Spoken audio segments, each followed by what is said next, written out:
warahmatullahi wabarakatuh.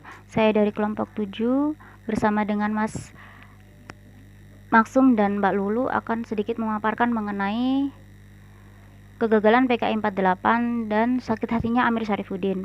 Pertama-tama saya ingin memaparkan mengenai biografi Amir Syarifuddin. Amir Syarifuddin atau Amir Syarifuddin Harahap lahir di Medan, Sumatera Utara 27 April 1907. Beliau lahir dalam aristokrasi Sumatera di kota Medan. Latar belakang Amir yang kaya dan kemampuan intelektual yang luar biasa bisa memungkinkan dia untuk masuk ke sekolah-sekolah paling elit. Ia dididik di Haarlem dan Leiden di Belanda sebelum memperoleh gelar sarjana hukum di Batavia. Selama waktunya di Belanda, beliau belajar filsafat Timur dan Barat di bawah pengawasan Theosophical Society. Amir pindah dari Islam ke Kristen pada tahun 1931. Dilihat dari segi pendidikan, Amir menikmati pendidikan di ELS atau Sekolah Dasar Belanda di Medan pada tahun 1914 hingga selesai Agustus 1921. Atas undangan saudara sepupunya, TSG Mulia yang baru saja diangkat sebagai anggota Volksraad dan belajar di kota Leiden sejak 1911, Amir pun berangkat ke Leiden. Tak lama setelah kedatangan, dalam kurun waktu 1926 hingga 1927, ia menjadi anggota pengurus perhimpunan siswa gimnasium di Haarlem. Selama masa itu pula, Amir aktif terlibat dalam diskusi-diskusi kelompok Kristen, misalnya dalam CCF Java yang menjadi cikal bakal GMKI atau Gerakan Mahasiswa Kristen Indonesia. Ia tinggal di rumah guru pemeluk Kristen Calvinis Dirksen dan di sini juga Mulia menumpang. Namun pada tahun 1927 Amir memutuskan untuk pulang ke kampung halaman karena masalah keluarga, walaupun teman-teman dekatnya mendesak agar menyelesaikan pendidikan di Leiden. Kemudian Amir masuk School de Batavia dengan bantuan beasiswa pemerintah kolonial dan menumpang di rumah Mulia sepupunya yang telah menjabat sebagai Direktur Sekolah Pendidikan Guru di Jatinegara. Kemudian Amir pun pindah ke asrama pelajar di Indonesia Club Gopo Kramat 106. Ia ditampung oleh senior satu sekolahnya, yakni Mr. Muhammad Yamin. Dilihat dari sisi perjuangan Amir Syarifuddin, menjelang invasi Jepang ke Hindia Belanda, Amir berusaha menyetujui dan menjalankan garis komunis internasional agar kaum kiri menggalang aliansi dengan kekuatan kapitalis untuk menghancurkan fasisme. Kemudian ia dihubungi oleh anggota-anggota kabinet gubernur jenderal, menggalang semua kekuatan antifasis untuk bekerja bersama Dinas Rahasia Belanda dalam menghadapi serbuan Jepang. Rencana itu tidak banyak mendapat sambutan. Rekan-rekannya sesama aktivis masih belum pulih kepercayaan terhadap akibat polemik pada awal tahun 1940-an, serta tidak paham akan strateginya melawan Jepang. Mereka ingin menempuh taktik lain, yaitu berkolaborasi dengan Jepang dengan harapan Jepang akan memberi kemerdekaan kepada Hindia Belanda.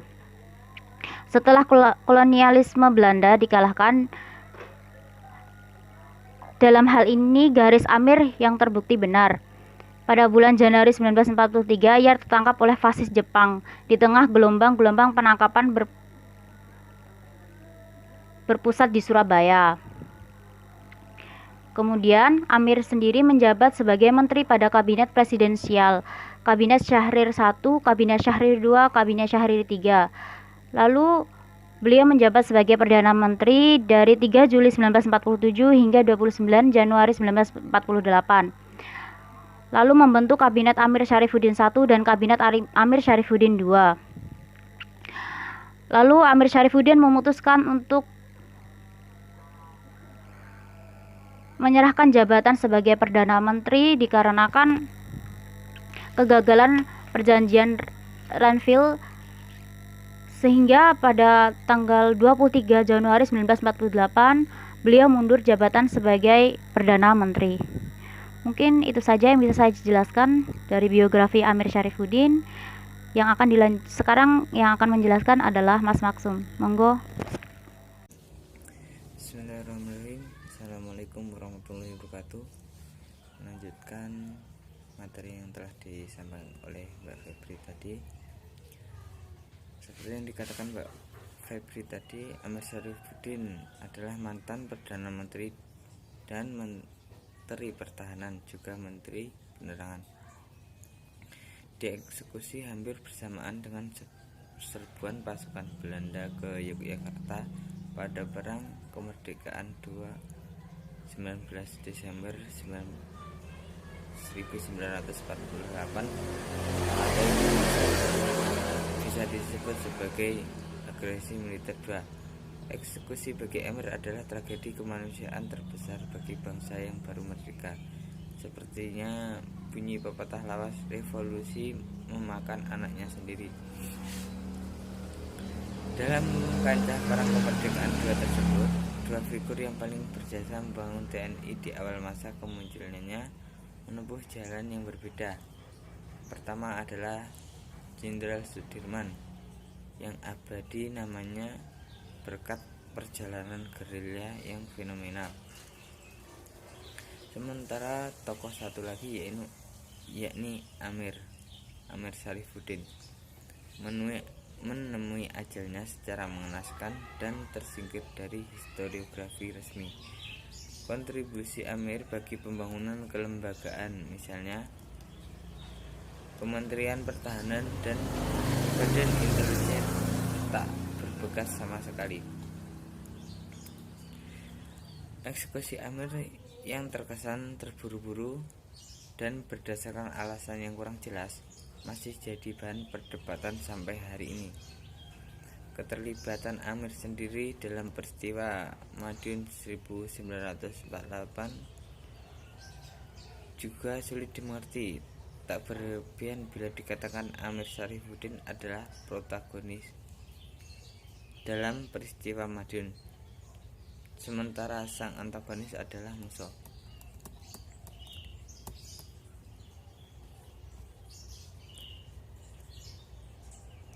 Seperti bunyi diktum, tidak ada kawan atau lawan abadi dalam politik. Begitulah nasib Amir.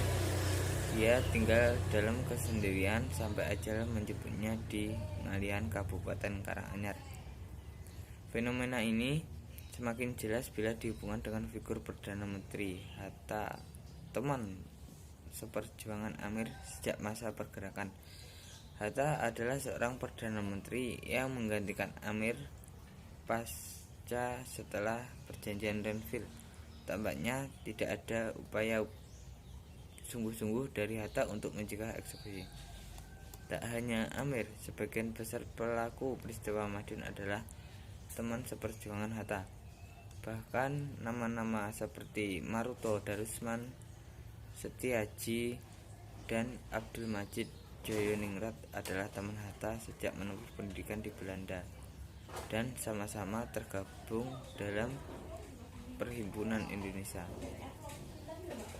Dari sekian nama tersebut, Abdul Majid bernasib sedikit lebih baik. Ia bisa lolos dari eksekusi, kemungkinan karena latar belakang keluarganya. Abdul Majid adalah anak tiri dari Ibu Raden Ajeng Kartini, tokoh emansipasi perempuan. Bahkan Abdul Majid sempat menjadi wali kota Semarang pada tahun 1950-an.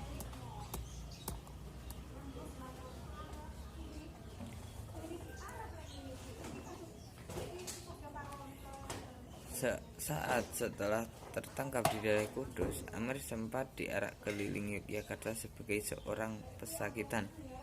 Bagaimana mungkin Bung Hatta selaku Perdana Menteri dan juga Soekarno selaku Presiden membiarkan tindakan penistaan tersebut?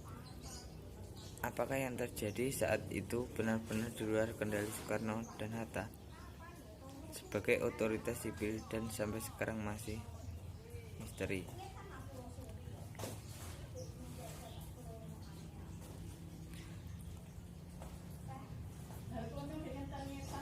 Dua fakta berikut sama sekali tidak dipertimbangkan saat memutuskan eksekusi terhadap Amir. Pertama, Keterlibatan Amir dalam peristiwa Madiun 1948 sejatinya tidak signifikan. Gerakan tersebut di luar kendali Amir, terlebih bila ada anggapan Amir sebagai pemrakarsa. Kedua, kesalehan sebagai penganut Kristen. Kesalehan Amir sebagai penganut Kristen seharusnya bisa menetralisir tuduhan Amir sebagai komunis yang terlanjur diidentikan dengan ateisme pada waktu itu hingga hari ini. Mungkin cukup itu yang dapat saya sampaikan. Assalamualaikum warahmatullahi wabarakatuh. Baik, selanjutnya saya akan meneruskan pembahasan tentang pemberontakan PKI di Madiun pada tahun 1948. Nah, kita ketahui sendiri PKI adalah Partai Komunis Indonesia yang mana berlambangkan palu dan arit. Nah, sebenarnya apa sih arti dari lambang palu dan arit tersebut? Nah, arti dari lambang palu dan arit tersebut yaitu melambangkan bersatunya kaum buruh dan tani untuk melawan para kaum yang memiliki modal. Nah, siapa sebenarnya pemimpin PKI pada tahun 1948 itu? Nah, pemimpin PKI yaitu Musso atau Paul Musso de Bernama, seorang tokoh komunis Indonesia yang memimpin Partai Komunis Indonesia pada era 1920-an. Nah, menurut buku yaitu yang dikarang oleh Sutarjo yang berjudul Pemberontakan PKI Musso di Madiun, mengungkapkan bahwa terdapat 3 tujuan PKI memberontak di Madiun pada tahun 1948. Tujuan PKI melakukan pemberontakan yaitu yang pertama, PKI ingin mendirikan pemerintahan sosialistis, pemerintahan yang disebut bakal berlandaskan ideologi Marxisme dan Leninisme, ideologi yang pada saat itu terlarang di Indonesia. Sementara tujuan kedua yaitu PKI melakukan pemberontakan di Madiun bertujuan untuk mencari massa untuk menentang pemerintahan Soekarno-Hatta serta menghancurkan siapa saja yang menentang ideologi komunis tersebut. Dan yang terakhir, PKI di Madiun itu bertujuan untuk menguasai negara Republik Indonesia dan mengubah sistem pemerintahan di Indonesia yang diawali dari kota Madiun. Dalam buku yang berjudul Indonesia Abad ke-20 yang dikarang oleh Mujanto menyebutkan bahwa pemberontakan tersebut lantaran PKI ingin menggalang kekuatan rakyat untuk mewujudkan tercapainya Republik Soviet Indonesia yang berhaluan komunis. Nah, di sini ada beberapa profil tokoh komunis Madiun pada tahun 1948. Yang pertama yaitu adalah Amir Syarifuddin, yang mana tadi telah dijelaskan sebelumnya ya. Nah, ia merupakan seorang tokoh yang paling menonjol, terkenal dan kontroversial. Amir Syarifuddin dikenal sebagai tokoh komunis yang taat agama. Hal ini sekaligus menjawab pertanyaan jika komunis di Indonesia itu tidak ateis. Nah, adapun Amir Syarifuddin itu pernah berperan penting dalam mengusir penjajahan Jepang. Sejarah mencatat pada masa pendudukan Jepang, Amir membentuk gerakan bawah tanah. Namun hal ini ditentang oleh beberapa sejarawan karena gerakan Amir dituduh sebagai aksi mata-mata Belanda. Namun usahanya terendus polisi rahasia Jepang atau Kemtei dan Amir Syarifuddin dijatuhi hukuman mati. Akan tetapi karena dukungan Soekarno-Hatta, hukuman mati Amir itu gagal. Nah, tokoh yang kedua ini bernama Musso tadi, atau masyarakat Madiun akrab dengan nama Musodo. Musso adalah tokoh kedua yang paling penting dalam peristiwa pemberontakan PKI di Madiun pada tahun 1948. Musso dikenal sebagai seorang pemimpin PKI yang sangat terkenal pada pemberontakan PKI di masa kolonial tahun 1926. Seperti halnya Amir Syarifuddin yang kuat beragama, Musso pun tercatat pernah menjadi seorang santri. Musso pernah menjadi murid dari tokoh terkenal bangsa bernama Yos Cokro Aminoto. Musso kemudian mengenal politik dan gerakan kemerdekaan setelah dirinya dewasa. Hal ini kemudian mengantarkan Musso ke jenjang karir politiknya yang pesat. Ia mampu menjadi salah satu seorang PKI yang menonjol dalam berbagai gerakan. Salah satunya yaitu gerakan PKI di Madiun pada tahun 1948. Nah, sebenarnya bagaimana situasi bangsa pada saat itu?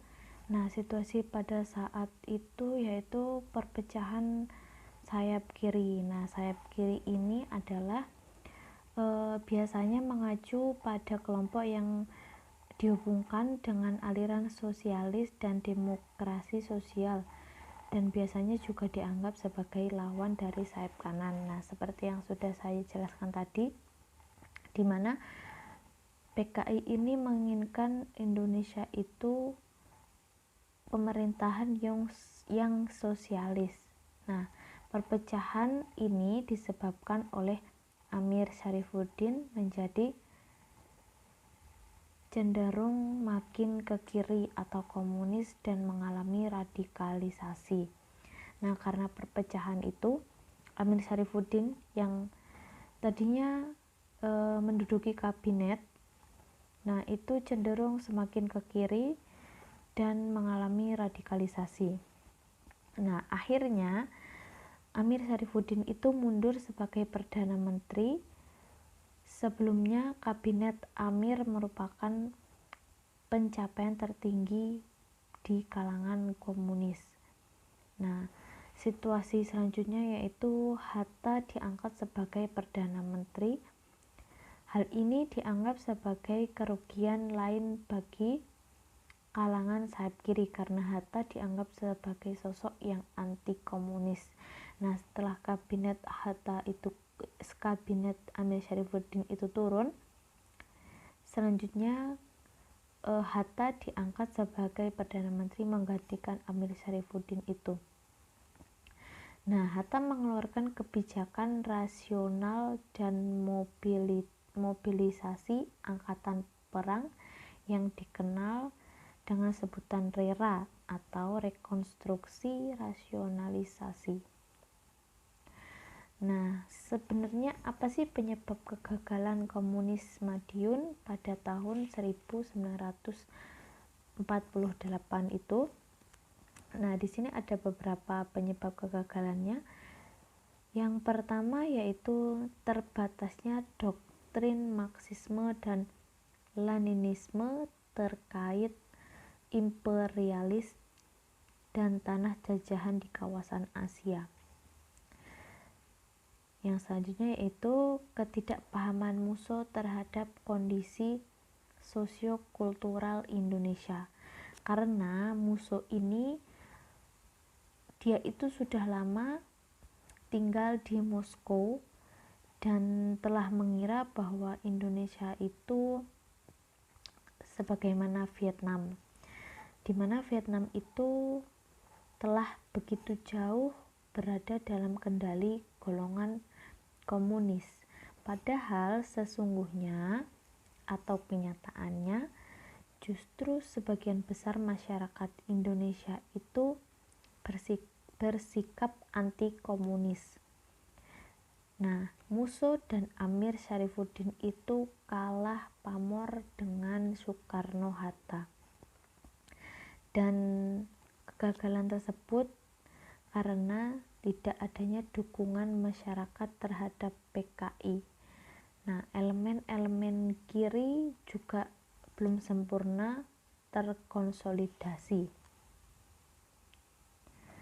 Nah, sebab kegagalan lain adalah rela memperlemah kekuatan militer sayap kiri. PKI memiliki musuh yang banyak, antara lain yaitu Siliwangi, Masyumi, PNI, dan GRR. Pemimpin PKI itu dianggap berwatak borjuis kecil, dan juga pemberontak PKI dianggap terlalu cepat. Dan sebab yang lain yaitu ideologi komunis yang tidak memiliki akar di Indonesia, dan juga kebencian rakyat Indonesia terhadap kekejaman-kekejaman PKI.